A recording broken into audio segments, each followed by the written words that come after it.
Arcades! They were a huge spot for gamers back in the day, before the rise of home consoles and internet multiplayer. Of course, now, arcade games are overshadowed by modern games. Unless you live in Japan, where arcade games are still very popular, and can be found in places called game centers. So today, we are going back in time to talk a few about the awesomeness of the golden age of arcade games.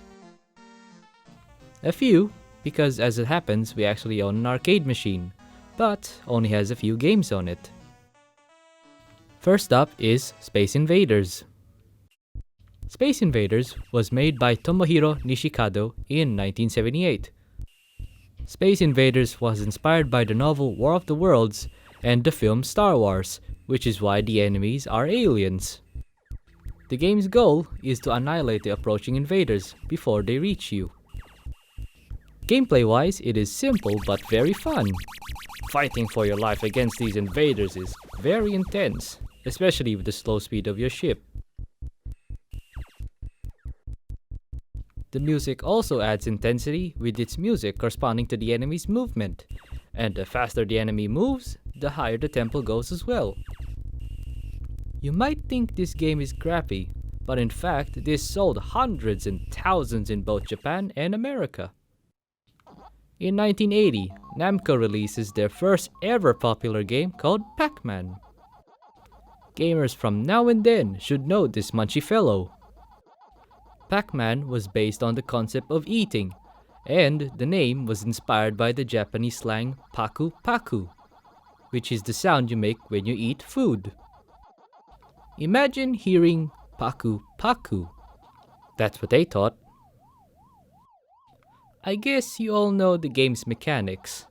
Eat all the small pebbles while avoiding ghosts, which you can only eat them if you consume the large pebble. This game has some clone sequels, like Mrs. Pac-Man and Pac Jr., which is just literally a clone of Pac-Man, with the same mechanics but different graphics. Then in 1981 was the birth of the video game character we all know as Donkey Kong.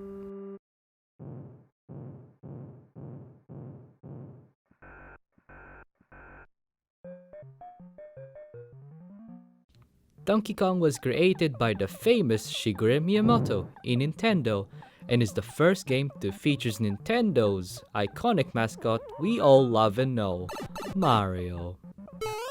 This was one of the first games to include the captivating storyline of rescuing a girl from the villain, who is Donkey Kong, which the game itself is inspired by the movie King Kong. The game is simple but complex. Rescue the girl from Donkey, but obstacles will stop you from achieving that. Donkey Kong later have sequels, mainly Donkey Kong 2 and 3 for the arcades, and later will hold the famous Donkey Kong Country series. All arcade games have a high score ranking, which was a huge deal for gamers back in the day.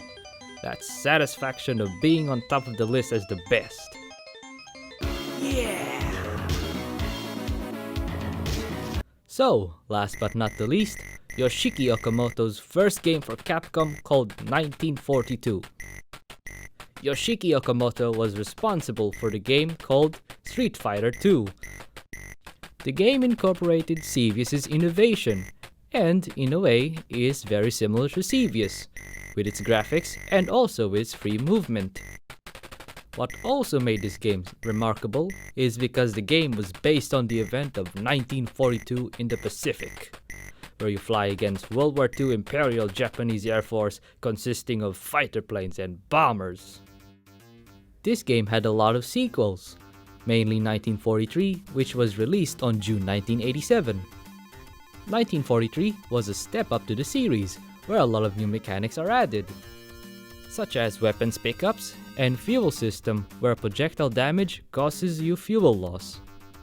No more one-shot deaths, but the catch is lose all your fuels and it's game over. My favorite thing about this game is the authentic representation of the Japanese ships as bosses.